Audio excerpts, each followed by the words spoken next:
Meus amigos, bem-vindos a esse encontro abençoado, nosso estudo da série psicológica Joana de Ângeles. Estamos, nesse momento, dando vida a Desafio Soluções, que é o volume 8 da coleção da série psicológica. Hoje, o capítulo 3, Fator de Insegurança, em especial os dois últimos itens, afetividade conflitiva e apoio ineficaz. Conosco hoje, Adriana e a Marluce, bem-vindas também, né? E desejamos a todos, então, a nossa saudação, nosso abraço para esse momento especial de estudo. Bem, vamos, então, trabalhar esses temas que diz diretamente respeito a todos nós, né? Porque essa questão do afeto e das emoções são uma das mais delicadas e complexas da realidade humana. A gente sabe o quanto o mundo afetivo é atravessado por vários fatores que muitas vezes provocam reações e quadros emocionais complexos, difíceis, e como diz a Joana aqui, né, estados de desequilíbrios por parte da nossa natureza afetiva. Então, justamente a benfeitora vai trazer, a partir desse momento do capítulo, né, a importância de a gente começar a pensar a questão do afeto e essa gênese, né, o que envolve as perturbações afetivas que levam ao desajustamento emocional. Então, ela vai trabalhar muito a carência e a insegurança, né? Então vamos pensar um pouquinho a partir da benfeitora, que questões são essas que ela está trazendo para nós. Olá, né? Com muita alegria que estamos novamente, né, Marluce, para trabalhar um tema tão profundo, porque realmente essa questão da afetividade, né, permeia todos nós. E é importante entender que o afeto, né, é o que traz brilho, que traz cor para a vida. E o quanto que essas questões, veja, né, até da possibilidade do livro. Ela começa trabalhando no primeiro capítulo questões da vida, né, depois o sentido existencial, e agora ela já traz esses fatores que realmente são muito importantes que a gente possa estar pensando e até tentando se colocar, né, em que local que eu me enquadro nessas questões, porque conflitos nessa área todos nós temos, né? E aqui ela vai trabalhando de uma forma muito bonita a construção dessa afetividade conflitiva, né, no decorrer do texto. Então, um texto muito profundo, importante para a gente estar podendo ampliar um pouquinho ele. Interessante, né? Eu estava pensando, esse capítulo 3, ela começa falando desses fatores de insegurança da gente nessa vida, né? Nesses desafios que a vida nos traz. E a gente estava falando antes da astúcia, falando da mentira, e agora vem essa questão do afeto. E eu acho que aqui ela toca num ponto que todos nós, em alguma medida, nos identificamos assim, né? Porque ela fala muito da questão da carência e das inseguranças que nos permeiam, né? E isso tudo vai gerando uma forma como a gente vai se relacionando, como a gente vai se colocando no mundo. Então, todos nós, né, buscamos afeto, né? Todos nós queremos ser amados, mas a gente busca isso, às vezes, de uma maneira meio torta, meio esquisita, né? E aí que começa a aparecer as nossas carências, na forma como a gente exige das relações. Aí ela faz uma descrição bem interessante aqui, né? As relações que se tornam relações extremamente demandantes, né? Ela aborda temas muito, muito pertinentes aqui dos ciúmes, né? Então, todo esse desenrolar, mas que todos nós, de alguma medida, vivenciamos, né? Como é que as nossas inseguranças vão aparecendo nas nossas relações e comprometendo as relações e também trazendo, às vezes, desequilíbrio, como ela vai falar, né? O campo afetivo, ele envolve realmente esses elementos todos que nos vinculam, criam laços entre nós, né?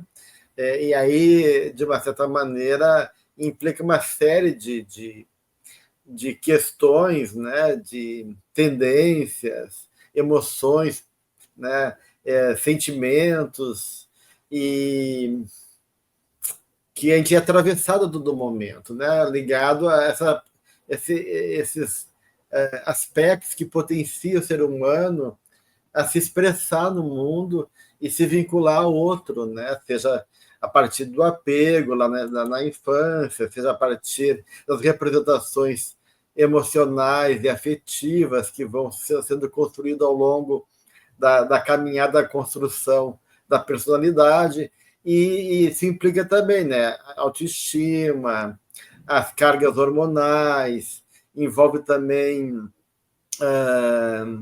o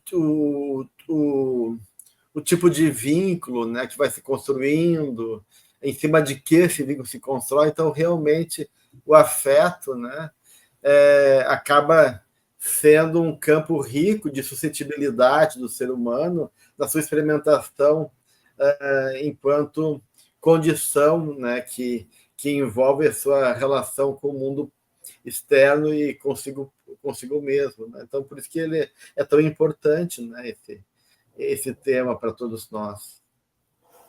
E é interessante como ela começa o texto, né? Então, ela começa o texto falando que, dentre essas condutas perturbadoras que ela já trabalhou ali, a questão da astúcia e da mentira, ela fala que convém que seja destacada essa afetividade. Então, ela fala da relevância que o tema que ela nos traz esse tema, e a importância, porque, de certa forma, né, olha, essa relevância apresentada pela criatura humana que, desajustada emocionalmente, expressa aqui essa palavra que eu quero enfatizar: todos os seus tipos de realizações mediante estado de desequilíbrio, gerando novas ansiedades, insatisfações e desajustes. Então, vejam, todos os tipos de realização acaba sendo contaminado. Então, veja, ela fala da vida, dos problemas da vida nos capítulos anteriores, e agora, né, essa questão desse conflito, né, diante do afeto, da afetividade, ele vai como que contaminar todas as nossas realizações de forma ansiosa, de forma, né, desajustada, com insatisfação, e com isso a gente vai contaminando tudo com a nossa carência, com a nossa insegurança. Então, importantíssimo esse início, e ela coloca todos, né, expressa todos os tipos de realização. Na verdade, acho que não tem ninguém que não tenha algum elemento, algum núcleo de conflito afetivo, né? Ou seja, já que a afetividade, a cognição e a dimensão motora formam elementos que vão organizar a construção, né, da personalidade, e o afeto está presente em tudo, até na educação, na relação professor-aluno, da terapia, né, do paciente com o terapeuta, e nos vínculos sociais, né, de trabalho, enfim. Então, é natural, né, que, em alguma medida, nós tenhamos alguma dificuldade ou desafio no plano afetivo. Mas a grande questão é quando essa afetividade, enquanto conflita, se torna um jeito de ser, né, um padrão, ou um transtorno afetivo, uma condição básica de funcionamento, onde a pessoa, como diz a Joana, vive estado de desequilíbrio, né, com uma série de reações emocionais que advêm desse estado de perturbação.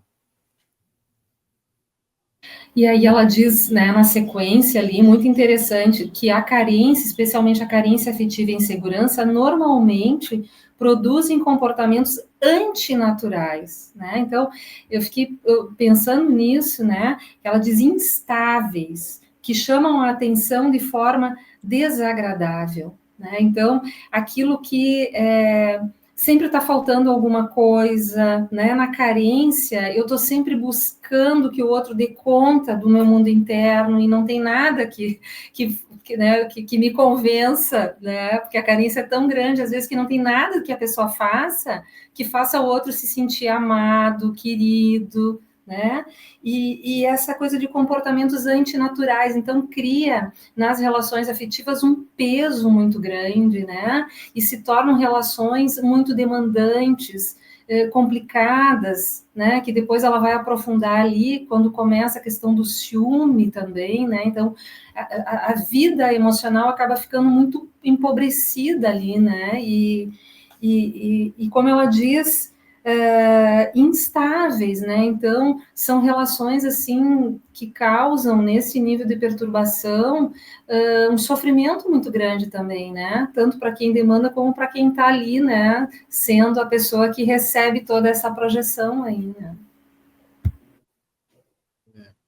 É interessante, porque realmente, né, todo relacionamento envolve convivência, envolve comunicação, envolve atitude, no sentido de tu afetar o outro e ser afetado pelo outro, né? Então, esse movimento é um processo recíproco, né? Quando uma das partes não desenvolve os atributos necessários a uma boa convivência, isso torna o relacionamento difícil. E no caso da carência, da insegurança, a gente tem duas questões muito importantes. Uma é a minha imagem, o meu valor, que de uma certa maneira se constitui a partir da carência e da insegurança, que está danificado, e o valor do outro, né? Porque de uma certa maneira tudo aquilo que eu não elaboro em mim e que de uma certa forma fica mal estruturado, eu vou tentar compensar e projetar no outro como uma forma de buscar justamente preencher essas lacunas que ficaram no meu processo psicológico. Então, isso torna mais complicado, porque não é só eu comigo mesmo, na minha insegurança, na minha carência. É eu com o outro, onde o outro acaba sendo parte, personagem do meu drama emocional afetivo, e aí ele assume um lugar de acordo com essa condição emocional minha. E aí realmente toda a dinâmica relacional vai ser pincelada, né, colorida com essa dimensão complexa, onde a insegurança e a carência vão tomar frente nos processos de vínculo.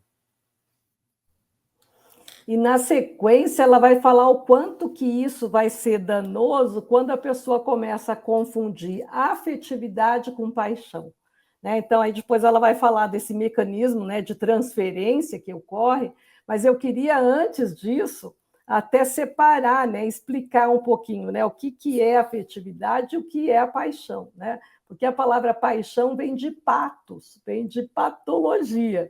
Porque, na realidade, paixão não é um sentimento, não é um afeto, né? Ela acaba sendo uma doença, porque o apaixonado é aquilo, ela vai mostrar esse mecanismo de projeção que acontece, que a pessoa projeta no outro, todos esses fatores dele de insegurança, e começa a exigir que o outro dê conta disso. Por isso que, normalmente, no senso comum, as pessoas falam toda paixão acaba. E acaba assim, porque ela não é sentimento, né? Enquanto a afetividade, né, graças a ela, as pessoas começam a criar vínculos, né, desenvolver o sentimento, o amor, afeto, na paixão ela é fruto de uma projeção. Então, isso daí acaba, né? Então, olha, a paixão é um fenômeno de transferência psicológica em que o indivíduo se deslumbra por si mesmo. Então, eu olho o outro e fico deslumbrado por mim. Olha que louco, né? Aquela frase, eu sou tão você, que eu sinto saudade de mim, né? Mais ou menos uma coisa assim, né? Porque ele olha no outro e ele se vê. Então, é algo que ele reflete naquele que atrai e que provoca encantamento. Por que existe um encantamento? Por que existe um numen? Porque atrás dessa projeção tem um arquétipo, né? Mas é um numen do arquétipo, não é daquela relação. Aquela relação ela não existe, porque não tem como eu me relacionar com o outro se eu vejo no outro a mim mesmo. Então, percebe por que vai gerando essas relações patológicas, né? Que não é um sentimento real de amor, né? Por isso que ele está fadado a acabar. Então, como o indivíduo tenta conquistar o ser que lhe desperta paixão, aí ela vai desenvolver o que a Joana fala, por piedade, né? Vai tentar se fazer simpáticos, vai tentar se fazer necessário, mas acaba se tornando o que ela coloca, um servo amante, né? Então, ele serve para poder cobrar depois. Então, é muito complicado uma relação que tem por base esse mecanismo psicológico. E que isso me chamou muita atenção aqui mesmo, né? Como é que funciona esse mecanismo aí que vem por essa, né? Quer ser simpático, quer conquistar o outro, né? Que tenha pena de você, que se faz necessário. E às vezes isso fico pensando, né?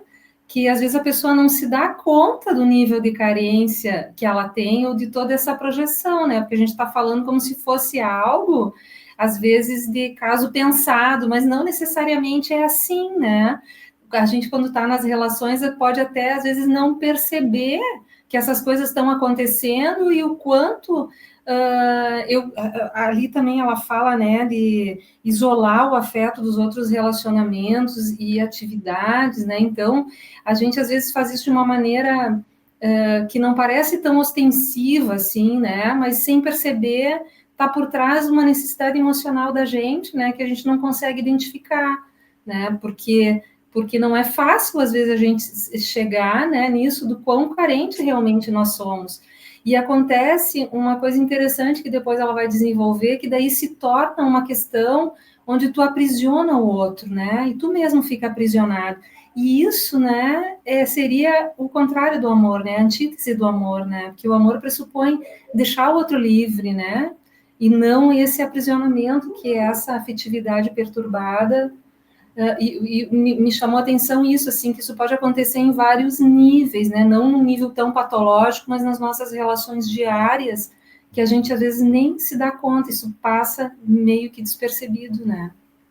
É interessante que quando eu estava na faculdade, o conceito de paixão que eu aprendi é sentimento de forte intensidade, de grande duração e com tendência a fugir da realidade, né? Porque justamente o que caracteriza a paixão são emoções muito fortes, movido por impulsos, reações físicas, né? E de uma atração muito intensa, né? Então, apesar dela ser passageira, né, é um passageiro que pode durar muito tempo, do ponto de vista dos dramas e condições que a gente vive, né?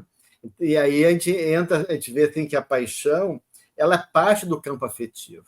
Quando a Joana fala que confundir afetividade com paixão, é afetividade enquanto capacidade de se vincular de maneira adequada, porque depois vai dizer que essa manifestação afetiva da paixão, ela é egoísta. Então, na verdade, ela está dizendo que a paixão é uma forma de manifestação afetiva de caráter mais primitivo, mais egoísta.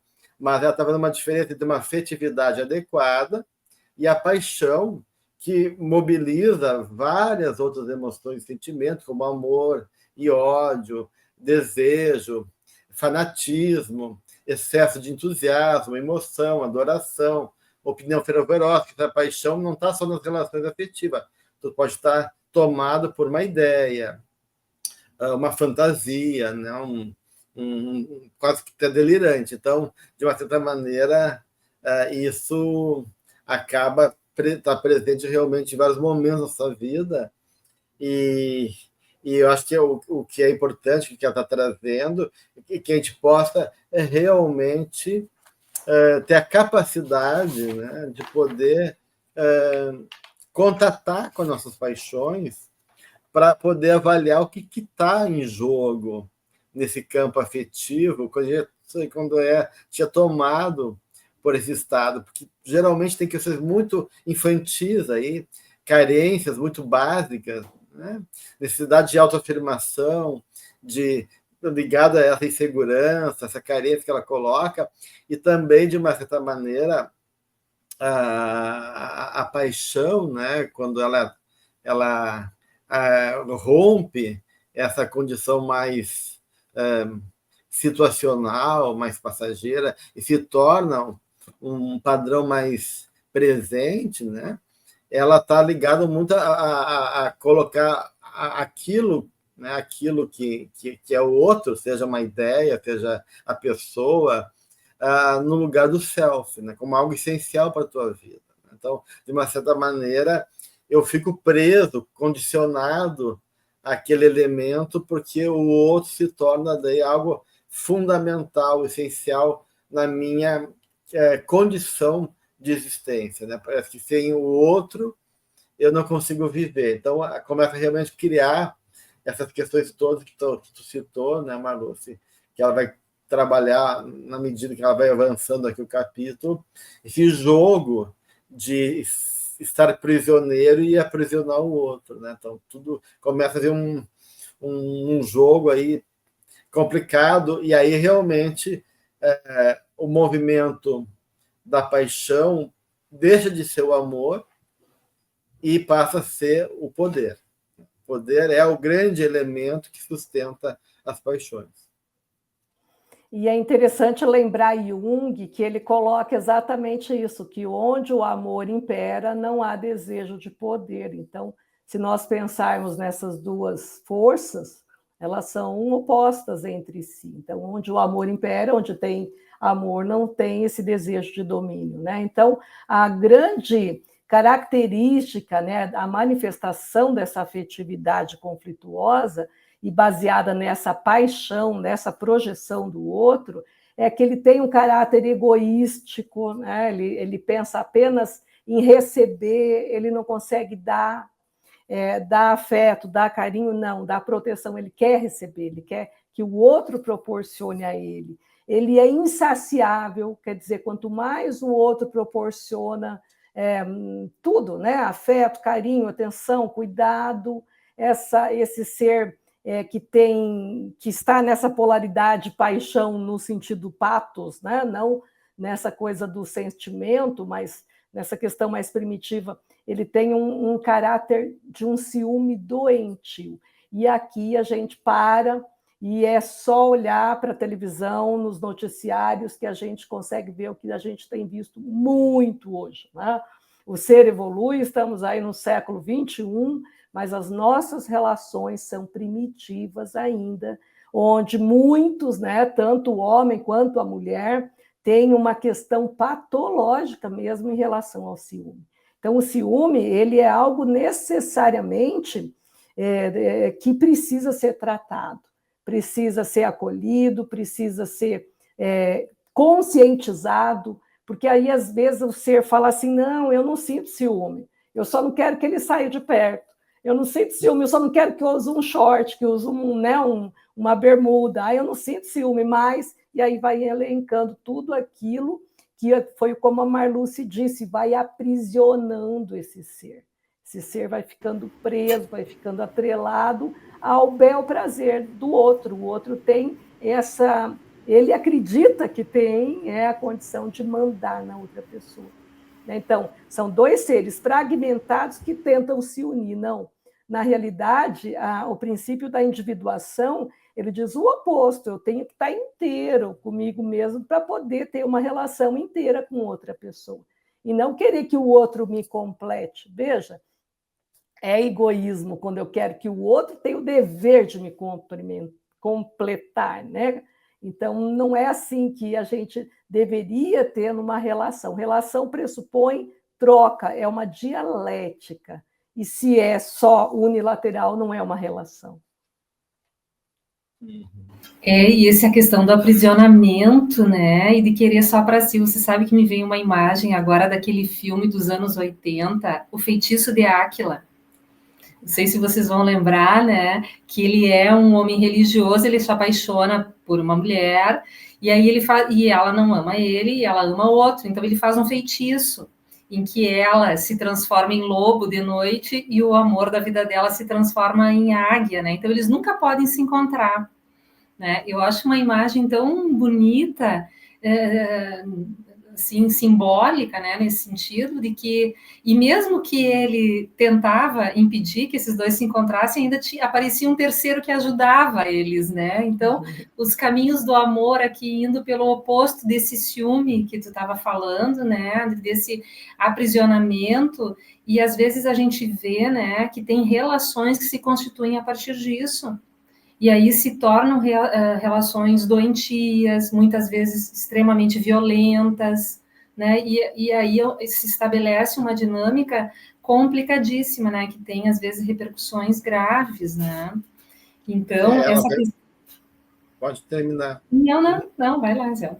Não, acho importante isso, porque ela vai realmente fazer esse contraponto aqui no capítulo entre a paixão e o amor, que enquanto a paixão aprisiona, e se torna asfixiante, cansativo e impede um vínculo verdadeiro, o amor liberta, né? Então, ele falou que a criatura nasceu para ser livre, diz a Joana de Ângeles. E o amor, então, é um sentimento que liberta. Então, acho interessante realmente a gente poder fazer essa diferenciação entre amor e paixão de uma maneira mais didática, assim, para ver o quanto isso é diferente. Mesmo que algumas pessoas gostam de viver em paixão, pessoas que são mais tocadas por impulsos mais sensórios, né? Mais primários, né? Porque é uma certa excitabilidade, né? E de carga de energia na paixão, mas, né, a gente sabe o quanto essa carga acaba sendo a serviço de uma dimensão que é muito mais a tua necessidade do que realmente num vínculo amoroso, porque o amor é que fornece uma base realmente segura e sustentável para um compromisso duradouro, para uma troca verdadeira, né? Enquanto o amor é um sentimento generoso, racional, baseado na realidade, no poder enxergar o outro como ele é, compreender e aceitar o outro, a paixão é irracional e desmedida, né? Enquanto o amor é um sentimento complexo que nos atravessa e nos contata com coisas, com a dimensão mais divina e profunda da nossa alma, a paixão é um sentimento ardente, intenso, mas ligado aos impulsos fisiológicos, ao prazer e à sexualidade, né? Enquanto que o amor gera segurança e uma capacidade de construir laços para uma caminhada conjunta, né? O sentimento da paixão pode camuflar traços da personalidade no outro, porque tu projeta, né, no outro coisas tuas, ou idealiza o outro, ou exige do outro uma resposta às tuas necessidades. Então, enquanto o amor é um sentimento de reciprocidade, que envolve cuidado, que envolve realmente poder perceber o outro e aceitar o outro como ele é, né? Na paixão está movido por um estado incontrolável de agitação e que está baseado numa sensação de vulnerabilidade e fragilidade. Porque se o outro não corresponde ou na tua fantasia ele está fugindo a esse lugar que tu depositou nele, é isso tudo que o João está falando, né? Vai gerar tormentos insuportáveis, vai gerar raiva, vai gerar ciúmes, vai gerar fragilidade. Então, não é algo que constrói, é algo que, de uma certa maneira, põe em jogo fragilidades e questões mal resolvidas ligado à autoimagem que tu tem de ti mesmo, né? Por isso que a paixão acaba sendo uma compensação para questões mal resolvidas no teu campo afetivo. A Marluce trouxe um filme, né? Então eu queria trazer um outro filme. Tem um filme muito interessante que se chama É Assim que Acaba. E aí, quando a pessoa me deu a indicação desse filme, eu pensei, é assim que acaba o mundo? É assim que acaba o quê? Né? Então, na realidade, mostra a construção de como acaba uma relação, né? Então, ali nesse filme, é bem atual, é um lançamento, ele traz todo um jogo tão bonito que a gente não percebe a violência do relacionamento. Aí, quando aconteceu assim, né, algo acontece no filme, eu fiquei pensando, nossa, ela foi muito dura, não precisava ser assim, foi um acidente. E aí depois, né, eu fui olhando e fui vendo, não, realmente, olha como a violência ela acaba sendo subliminar e acaba é tão bem elaborada, né, nesse jogo da paixão, que acaba sendo legitimada. Não, mas ele fez isso por defesa. Ah, foi um acidente, isso aconteceu. Então, é por isso que é difícil acabar esse ciclo da violência, porque a gente não sabe como acaba. E aqui a Joana, nesse texto, constrói como acaba. É assim que acaba quando a gente não tem um relacionamento saudável, né, baseado no diálogo, baseado na coerência, como ela coloca aqui, com lealdade, né, baseado nessa forma de ser e não do ter. Não, eu deixo de ser autêntico comigo para querer agradar, para querer ser a boazinha, para querer ser amada, para querer ser protegida. E é assim, então, que acaba uma relação, porque ela é construída em cima de uma projeção, ela não é construída sobre um sentimento. Claro que o sentimento também é uma construção diária, né? Então, realmente, a arte de viver, de se relacionar, é uma arte mesmo, não é fácil, a gente sabe disso. Mas aqui diz, né, a presença do outro não inibe, né, mas agrada. Não há uma tentativa de preencher espaço vazio, quer dizer, o espaço vazio é do outro.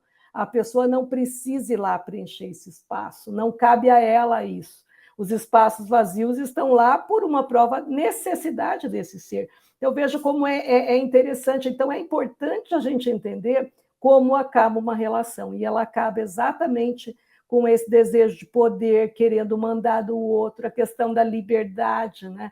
O amor. E é muito bonito no filme, porque ela chega para ele tentando explicar como ele faz com ela, e aí ela coloca assim, olha, eles têm uma filha. Se alguém fizesse exatamente o que você fez comigo, com a nossa filha, o que você faria? E aí ele para, e aí ele entra, né, toma consciência e ele fala, eu ia pedir para que ela ficasse bem longe dele. E aí, então, ele permite que realmente eles pudessem ter um espaço para que houvesse, então, até uma tentativa, né, de terapia, como a Joana fala, necessidade terapêutica de se trabalhar o ciúme. Eu tive um atendimento muito bonito uma vez, muito longo. Ela veio, era uma senhora que veio com uma queixa de um ciúme exacerbado, que ela tinha ciúme de tudo do marido, e o marido trabalhava, fazia um curso fora do país, então tinha que se ausentar, e ela sofria assim, ela dizia que aquele ciúme rasgava, doía. Ela dizia assim, é algo no peito, eu sinto isso sangrar, né? Então, era muito forte. E com o passar do tempo, logo, assim, tipo, 2 anos depois, vem uma lembrança dela da infância, onde ela sofre um abuso por uma figura, vamos dizer assim, teoricamente, uma pessoa, né, que não teria sombras, e é exatamente isso que faz com que ela abuse dela enquanto criança. Então, veja, aí é construído, né? Então, se um homem santo tem um comportamento tão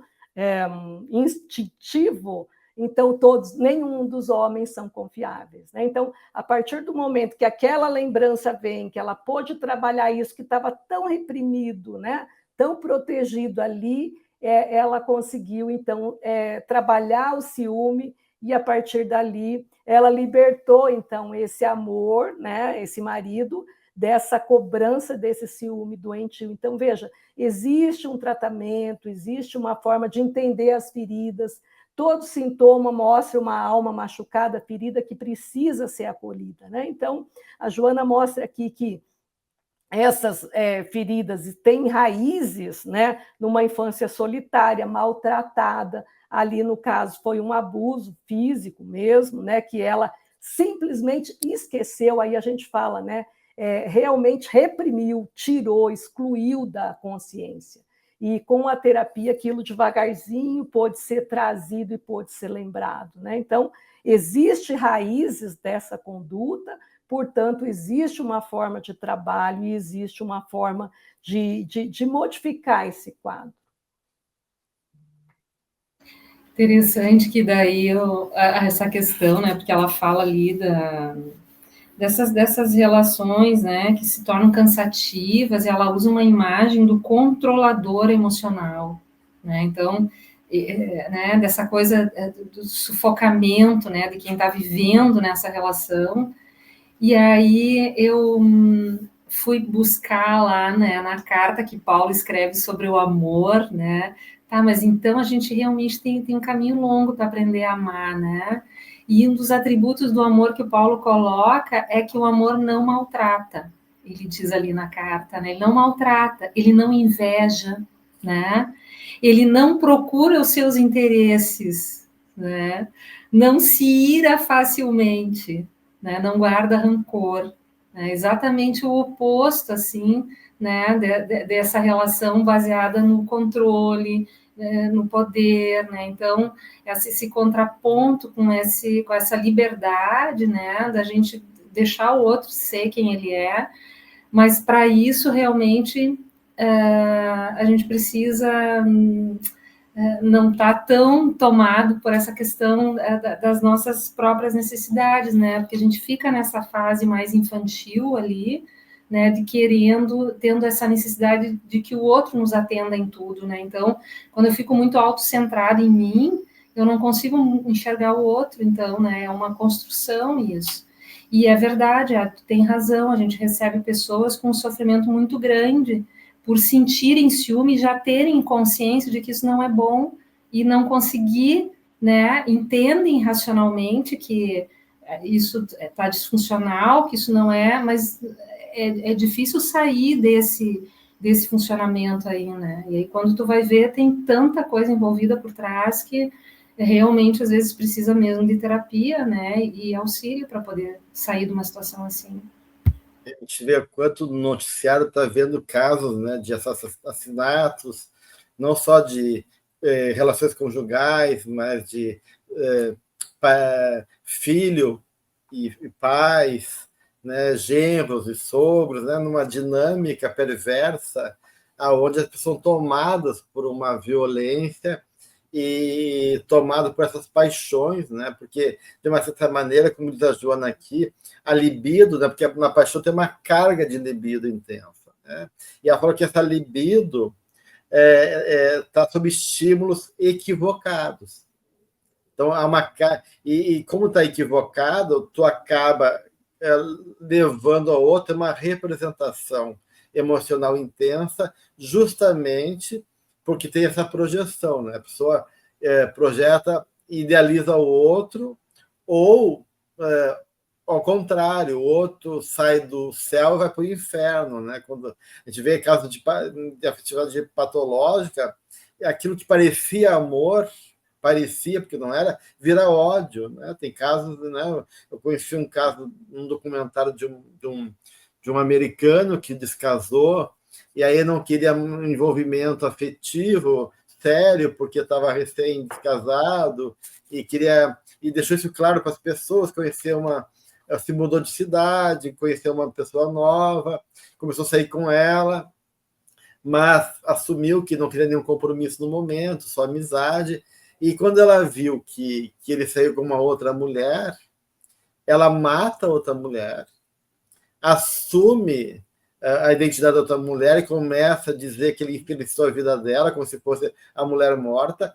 Ela entender a própria casa dela para culpar a mulher e ele pela desgraça. E aí, quando a polícia vai atrás, vê que tudo é um esquema dela montado, movido por esse ódio, porque ela viu ele com uma outra pessoa. Então, essa patologia, essa atitude patológica que se torna muito séria, né? Porque ocorre o quê? Pensamentos intrusivos, a pessoa está idealizada, e aí tu não suporta, porque tem uma carga muito grande em cima dela, tanto que ela se próxima a ti, né? Por isso que tu não consegue se desligar da pessoa, né? Entre esse jogo que Joana coloca, né? Entre tu querer controlar e, de um lado, se submeter a outra pessoa, para poder, né, ter atenção, se tornar útil e necessária para o outro. É um jogo muito intenso que Joana de Anjos fala que a pessoa nunca relaxa. Né? E realmente o que sustenta daí as relações afetivas intensas e patológicas é um grau de ansiedade muito grande. A pessoa não consegue relaxar, né? E aí ela altera o humor muito rapidamente, tanto de um humor eufórico quanto um humor ansioso, né? E aí fica oscilando, atravessado por sofrimentos e mobilizações de questões que nem tem a ver com o outro, né? Mas que o outro desperta questões internas mal resolvidas delas e ele paga o preço disso, né? Porque tudo que está lá atrás não trabalhado vai ser atualizado na relação atual com aquela pessoa e ele tem que dar conta da mãe, do pai, das vidas passadas não resolvidas da pessoa, ou seja, todos os buracos da pessoa que ela não tem coragem, né, de olhar, porque a Jona fala que a coragem é importante para assumir a responsabilidade sobre nós mesmos, acaba sendo depositado no outro. Aí gera toda essa complicação que muitas vezes é necessário realmente uma busca de tratamento, de suporte psicológico. Pode não falar. Pode concluir. Pode concluir. Não, é que eu já estava falando e me veio uma questão que às vezes é muito sutil, quase subliminar, como você estava dizendo, Adri, que é o que é cuidado e o que é controle. Então a gente ouve com frequência, não, mas ele me cuida. Aí a pessoa controla o celular, onde é que está, controla o cartão de crédito, e aquilo é tão feito de uma maneira tão disfarçada que a pessoa acha que está sendo cuidada, e na realidade ela está sendo controlada. E isso é muito frequente, né, gente? E aí quem está nesse jogo não se dá conta também que está preso por questões emocionais ali, né? E fica uma coisa assim, aí quando tu começa a perguntar, mas será que isso é cuidado ou é controle? Né? De não se dar conta, né? Porque a coisa é muito sutil ali. E tem coisas assim extremamente perversas, né? Porque tem aplicativos e tudo que é jeito que tu instala em tudo que é lugar, desde o carro da pessoa até o celular, né? E aí a coisa vai complicando, né? E aí, por isso que é importante que aqui ela vai concluindo, né, que essa afetividade patológica requer terapia. E aí ela diz que quanto mais a pessoa tenta ignorar isso, né, essa coisa subliminar, esse controle, essa tentativa violenta de cercear a liberdade, de cercear a própria vida, né? Então, tenta ignorar esse comportamento irregular, mais difícil se lhe torna a convivência com as demais criaturas, particularmente quando manifesta a tendência para a vítima, né? Transferindo a culpa do que lhe ocorre para as outras pessoas. Então, veja, né? Então, aí começa um mecanismo, né? Um se torna o sádico, aí o outro é o masoquista, e aí um quer sofrer, um quer ser a vítima. Então, veja, acontece ali, os papéis se misturam e vai virando algo que realmente, e ela conclui, a necessidade da coragem para assumir a responsabilidade diante do ato que a gente tem, né, nessa dupla aí, para poder, então, com urgência, né, a gente poder trabalhar esse conflito e se libertar dele. Então, é necessário a coragem, né? A coragem para que a gente possa trazer o nosso processo de cura, porque quando a gente tenta, né, vai para esse caminho de cura, a gente cura o outro também, né? Aquele que está do nosso lado. A gente pode dizer, então, que a paixão é um tipo de vício, né?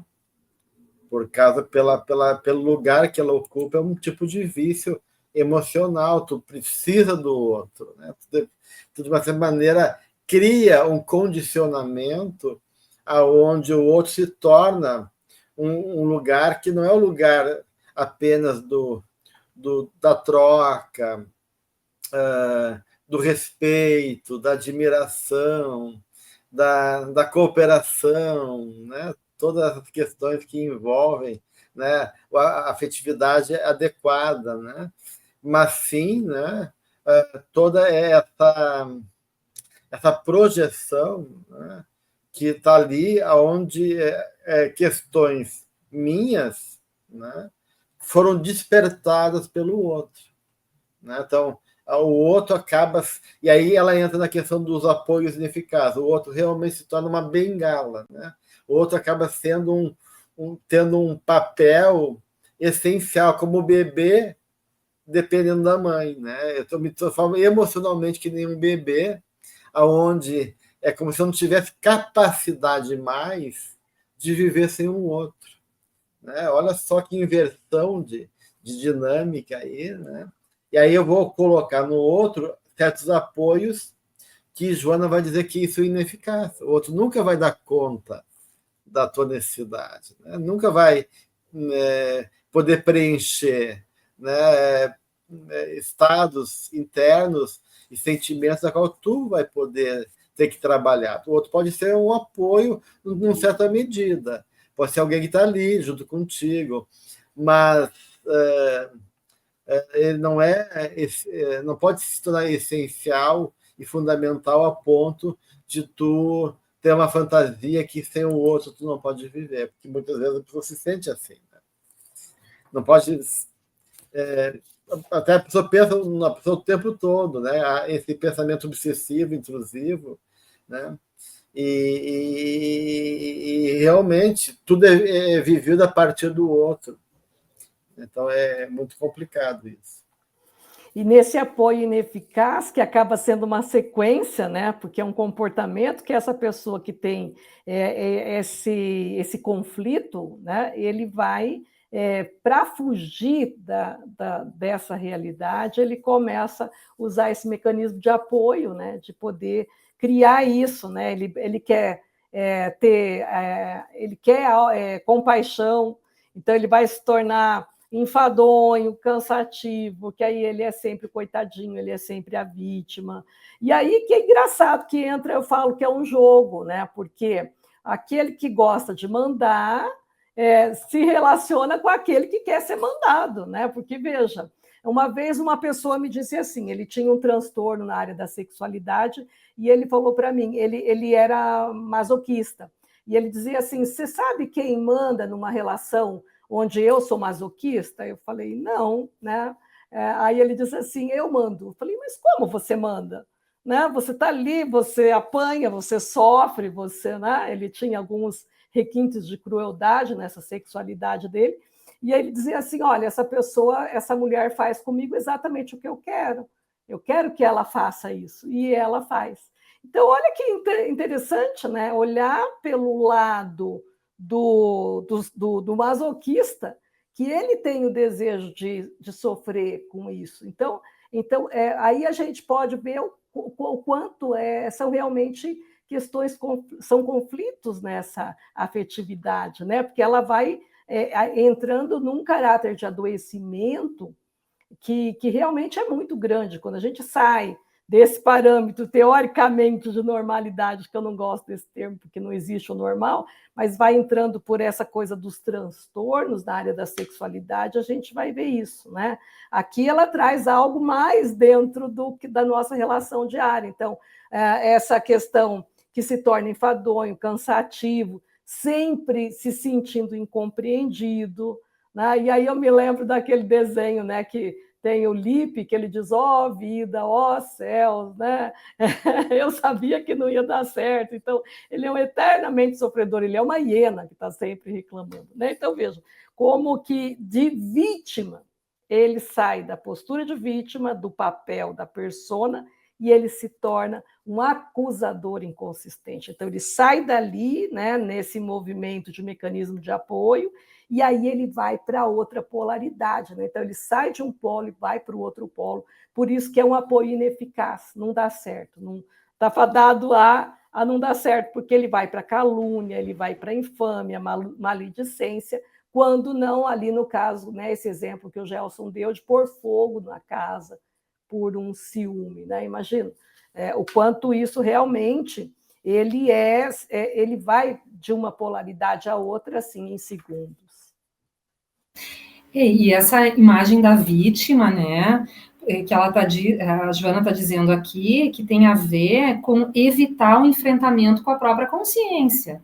E também se refugiar nesse esconderijo. Gostei dessas duas imagens que a Joana traz, né? Então, a vítima é aquela que, na realidade, não quer assumir a vida, não, com todas as suas questões, quer ficar escondidinha ali, né? Então, só que sempre que eu não assumo o meu lugar e as minhas condições, eu estou sendo um peso, eu estou sobrecarregando o outro, né? Eu acho que essa imagem, né, que cada um tem que carregar a sua cruz no sentido das suas questões, né? Então, às vezes, a gente se sente mais despotencializado e tal, isso é uma coisa. Agora, uma postura como ela está colocando aqui perante a vida de vítima, né? Essa vítima constante, né? Realmente são pessoas extremamente demandantes dos outros, né? Então, às vezes aquela mãe, né, que está sempre mal, que está sempre demandando dos filhos, né, que faz girar toda a família em função dela. Então, aí pode ter várias nuances, né? E às vezes, sem perceber, a família acaba entrando nesse jogo, né? E aí tudo gira em torno daquilo. E aí ela vai dizendo, aqui daí ela traz uma coisa mais requintada, né, de dissimulação. Então aqui ela está trazendo a vítima já como uma estratégia, vamos dizer assim, né, de angariar a atenção que eu quero. Então ela diz, ó, a dissimulação é a atitude habitual, variando de um para outro estado, de forma que se apresente com aparência jovial ou inocente, infeliz ou amargurada, a depender da circunstância e do objetivo que tem em vista, né? Então, aqui ela está falando já de uma postura mais elaborada, assim, né? Realmente que envolve uma certa manipulação ali, né? Do ambiente para a pessoa conseguir aquilo, a toda a atenção que ela quer, né? É interessante que realmente a Joana faz essa divisão de águas, né? A pessoa madura tem a característica de poder assumir responsabilidade e enfrentar. A gente não é perfeito, temos que aprender, mas eu já estou de posse de mim mesmo e consigo enfrentar, me permitir reconhecer a minha capacidade, aprendendo e avançando na minha jornada. Já a pessoa imatura, ela falou, não se enfrenta, né? Então, realmente, ela foge, né? Então, a pessoa imatura, ela tem muita insegurança e ela joga muito com isso, porque como ela não enfrenta a vida, ela também não reconhece as suas questões internas. Então, essa insegurança, esse medo, fica muitas vezes escondido, e aí ela ou se torna muito exigente em relação ao mundo, né? Ou ela culpa o mundo quando não dá certo, né? Então, nunca é ela, né? Sempre é o outro. Ou ela depende do outro e exige muito e quer que o outro dê conta. Quando as coisas não dão certo, é o outro que falhou, o outro que não foi legal e assim por diante, né? Então, de uma certa forma, né, ela vai criando esses mecanismos, seja de dissimulação, seja de exigências, seja de desculpas, né? Às vezes ela também se coloca num lugar de não querer assumir compromisso e cria subterfúgio para se desculpar. A Joana fala, né, que usa todos esses mecanismos especiais para evitar, né, o confronto com a realidade, né? E assim vai postergando também decisões, o compromisso de olhar para a realidade e, com isso, paralisa seu processo psicológico e espiritual.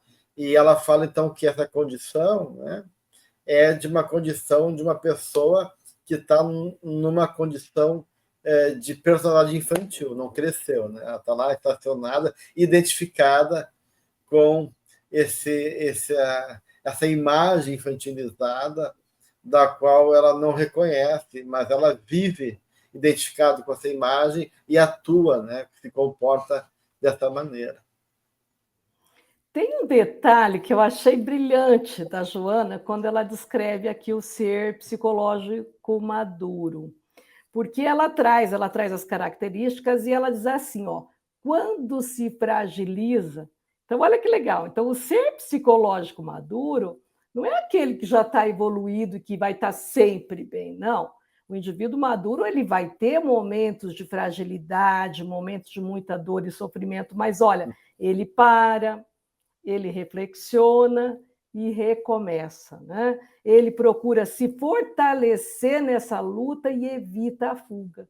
Então, aí que está a grande diferença do ser que tem uma certa maturidade e do imaturo que se refugia na vítima, né? Então, ele para, ele tenta entender, ele vai refletir, ele vai buscar o apoio da oração, da prece, né, da meditação, da própria do vínculo social, né, a rede de apoio, uma igreja, ele vai buscar sim o que vai responder para ele internamente, mas ele não foge. Então, para mim, o que ficou de ponto central essas duas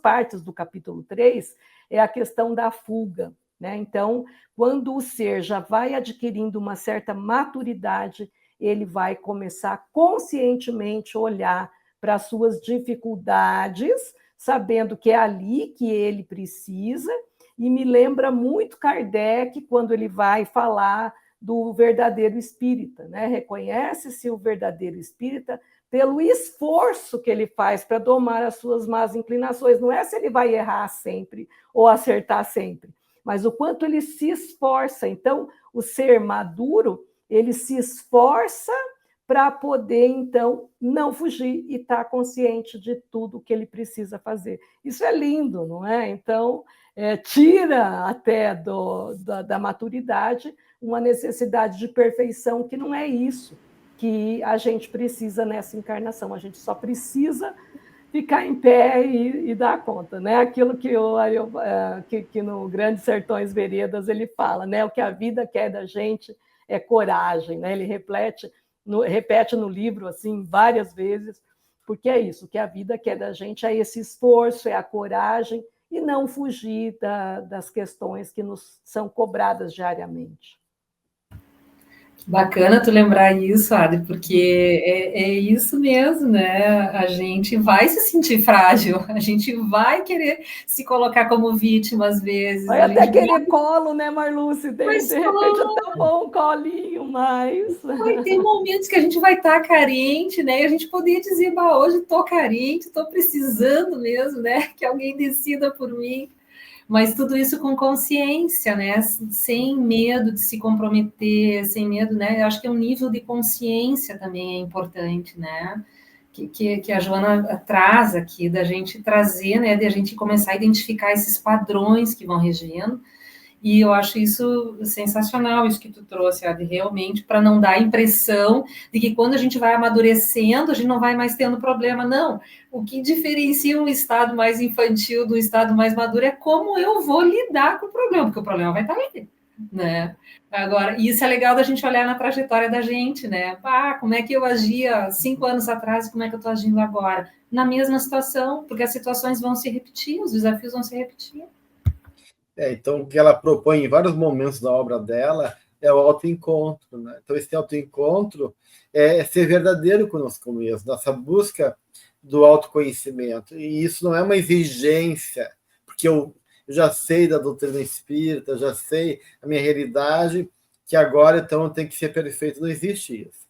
O que se quer começa da onde se está, com lucidez, com essa coragem de acreditar em nós e poder aceitar nossas limitações e ir buscando pouco a pouco, né, recursos e aprendendo e agregando possibilidades novas e assim aos pouquinhos engrandecendo a nossa própria vida e consequentemente uma vida mais rica também na relação com o outro, né? Então essa é a proposta da benfeitora aqui. Então se a gente fica evitando isso e buscando esses apoios fora de nós, a gente só se engana, só se ilude e posterga esse autoencontro que em algum momento vai ter que ocorrer, né? Ou de maneira favorável, ou no susto, né? Em algum momento a gente vai se deparar com a gente no espelho e a gente pode não gostar muito do que a gente vê, porque deixou muito tempo de lado e quando vê não reconhece mais aspectos nossos tão importantes que, se fossem acolhidos, poderiam se transformar em oportunidades abençoadas de crescimento, né? Ok, alguma coisa a mais para encerrar nosso encontro? Eu queria encerrar com uma frase dela, com esse título, a afetividade conflitiva, que está no livro Atitudes Renovadas. Então, para encerrar, ela diz assim: faz-se imprescindível desenvolver a capacidade de amar, porque o amor também é aprendido, né? Então, que possamos nós aprender a amar. Muito bem. Então, agradeço a você, Adriana Marluce, mais esse momento especial. Agradecemos à querida benfeitora Joana de Ângeles de nos legar esse material riquíssimo para o nosso estudo e trabalho interno. E também agradecemos a todos que nos acompanham aqui junto ao projeto da Maçã do Caminho, ao Espiritismo Prey, que possa continuar conosco nesse estudo maravilhoso da série psicológica. Lembrando, então, que no próximo encontro entraremos no capítulo 4, Energias da Vida. Até mais, então, um grande abraço a todos.